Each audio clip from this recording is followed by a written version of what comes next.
La politique de la ville, c'est la mise en place de mesures spécifiques pour certains quartiers jugés en difficulté. Éducation, logement, emploi, les mesures mises en place par la politique de la ville ont pris différentes formes.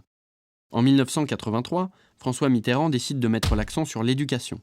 Les zones d'éducation prioritaire, dites ZEP, sont alors créées. Au début des années 90, après les émeutes de Vaux-en-Velin, le président de la République décide de mettre l'accent sur le logement. Un ministère de la ville est créé. Son rôle est de coordonner les différents plans de politique de la ville. Il a pour objectif de faire du social avec de l'urbain. Après l'élection de Jacques Chirac en 1995, la politique de la ville prend un nouveau tournant.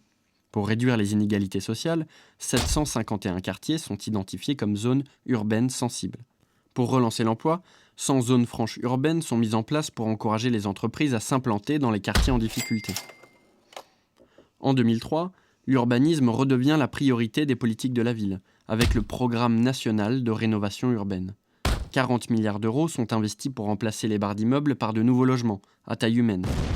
Cela représente près de la moitié de la somme allouée à la politique de la ville depuis 30 ans. 30 ans après les premiers pas de la politique de la ville, les acronymes se sont succédés. ZEP, ZUS, ZFU et PNRU. Des problèmes de gouvernance ont été soulevés par la Cour des comptes dans un rapport de septembre 2012. Rapport qui souligne que la plupart des objectifs de la politique de la ville n'ont pas été atteints.